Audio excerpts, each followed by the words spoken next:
गुड़ियों को तो बच्चों का सबसे अच्छा दोस्त माना जाता है, लेकिन कई बार इन प्यारी और मासूम दिखने वाली गुड़ियों की सूनी आंखों के पीछे बहुत कुछ छुपा हो सकता है। जिसे आप अपना सबसे अच्छा दोस्त मान रहे हैं, वही आप पर मुसीबतें ला सकता है। ये वीडियो ऐसी ही कुछ अजीबोगरीब, डरावनी और बहुत खतरनाक डॉल्स के बारे में ही है। आइए देखते हैं। मैंडी। सोचिए, रात का वक्त हो रहा है और आपकी आंखों में नींद है। आप सोने की तैयारी ही कर रहे हैं कि अचानक से आपके घर के किसी कोने से एक अजीब सी आवाज सुनाई देनी शुरू हो जाती है, जैसे कि कोई छोटा बच्चा तेज तेज रो रहा हो।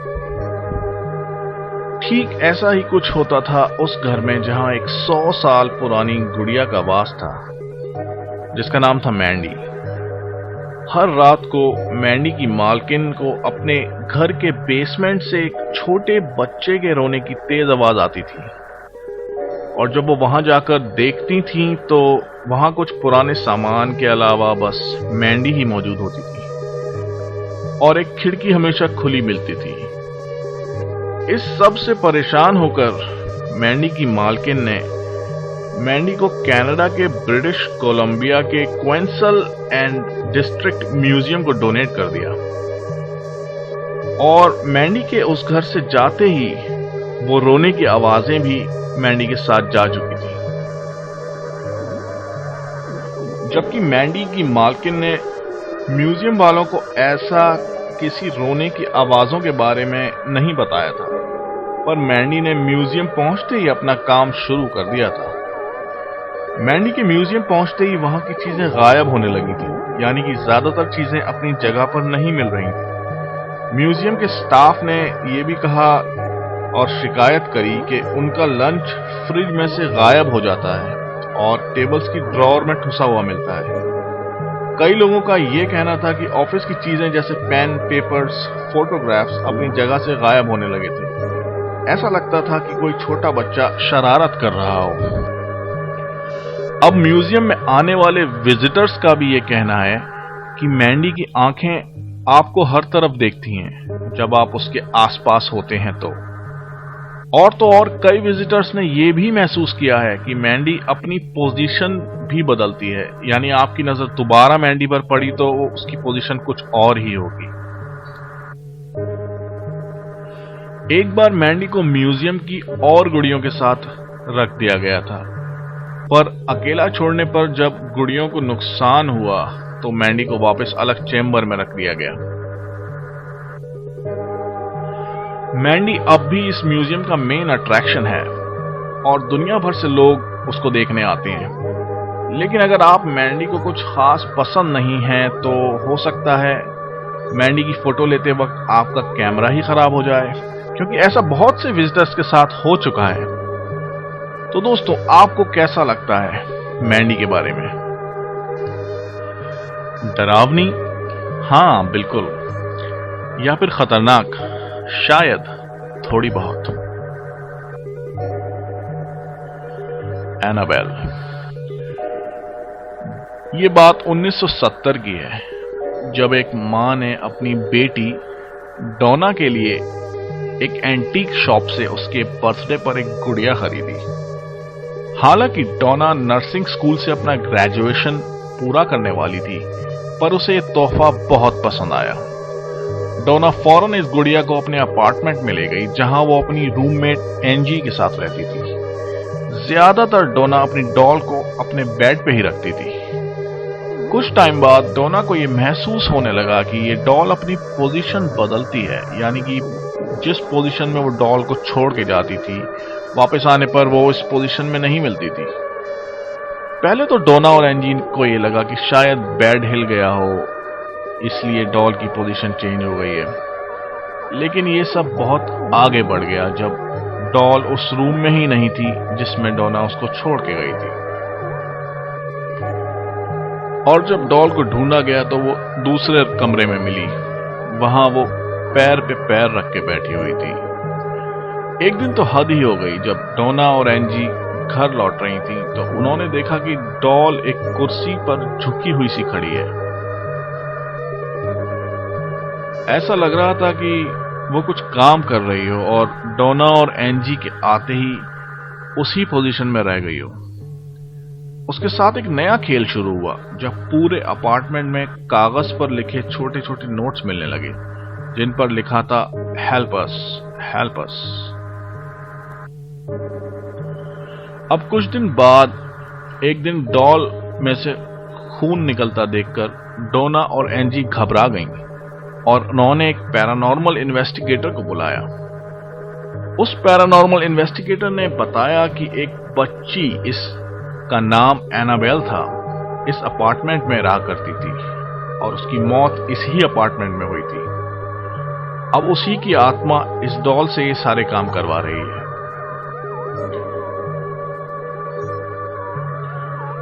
इस बच्ची को सिर्फ प्यार चाहिए था। इस कहानी को सुनने के बाद डोना और एंजी ने उस डॉल को, जिसको अब वो एनाबेल कहते थे, उसे फिर से अपने पास रखने का मन बना लिया था। डोना ने ये सब अपने एक दोस्त लियू को बताया और उस रात लियू को ऐसा लगा कि एनाबेल उसका गला दबा रही है और वो उठ नहीं पा रहा है, हाथ पैर बिल्कुल सुन्न हो गए हैं। जब घबरा के लियू की आंख खुली तो उसको ये पक्का हो गया था कि सपना तो बिल्कुल नहीं देख रहा था। शायद ये एनाबेल की तरफ से कोई चेतावनी थी, क्योंकि कुछ दिन बाद जब लियू के डोना के अपार्टमेंट में था तो उसके हाथ पे 3 पंजों के गहरे निशान मिले जिसे देखकर लगता था कि किसी ने तेज नाखूनों से अटैक किया हो। उस घाव में से काफी खून बहने लगा।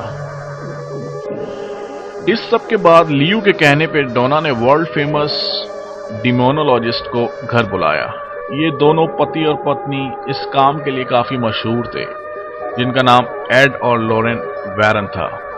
ये दोनों एनाबेल को अपने साथ ले गए और उसको अपने म्यूजियम में कैद कर दिया, जिसका नाम है Warren's museum of the occult. Ed Warren की मौत कुछ साल पहले 2006 में ही हुई है, जबकि लॉरेन वैरन अब तकरीबन 80 साल से ज्यादा है। पर अब भी उनका यही मानना है कि एनाबेल अपने शीशे के केस से कहीं भाग तो नहीं पाती, पर कभी कभी अपनी पोजीशन जरूर बदलती है और म्यूजियम में जो विजिटर्स उसे पसंद नहीं आते उन पे गुर्राती भी है।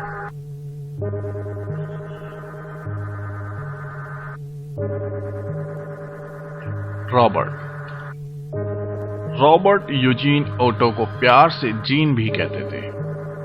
रॉबर्ट एक बहुत प्यारा सा बच्चा था जिसको उसकी बर्थडे पर एक प्यारे से तोहफे के रूप में एक बड़ा सा खिलौना मिला था। ये खिलौना उस वक्त तकरीबन जीन की ही हाइट के बराबर रहा होगा। उसका नाम रॉबर्ट रखा गया था क्योंकि वो जीन की तरह दिखता था और जीन का असली नाम रॉबर्ट ही तो था। कहा जाता है कि यह तोहफा जीन को उसकी नौकरानी ने दिया था, जो कि काला जादू यानी वूडू मैजिक किया करती थी और उस वक्त जीन के माँ बाप से कुछ खास खुश नहीं थी। जीन को अपने इस खिलौने से लगाव बढ़ता गया बिना जाने कि आगे क्या घटने वाला है। ये एक नॉर्मल सी बात लगती है अगर बच्चा अपने खिलौनों से बात कर रहा है, यानी बहुत से बच्चे अपने खिलौनों से बात करते हैं क्योंकि वो उन्हें अपना दोस्त मानते हैं। फिक्र की बात तब है जब वो खिलौना बच्चों की बात का जवाब दे रहा। ठीक यही जीन के माँ बाप ने भी फील किया। पहले उन्हें लगा कि उनका बेटा ही आवाज बदलकर अपने आप से ही बात कर रहा है, पर असलियत जानने पर उनके होश उड़ गए जब उन्होंने खुद ये देखा कि रॉबर्ट जीन से सही में बात करता है, यानी रॉबर्ट जीन की बात का जवाब देता है। पर ये जीन की ही फैमिली नहीं थी जो कि रॉबर्ट की हरकतों की वजह से परेशान थी, बल्कि पड़ोसी परिवारों का तो ये कहना था कि जब घर पे कोई नहीं होता तो उन्होंने रॉबर्ट को घर की खिड़कियों से झांकते हुए और चलते हुए देखा है।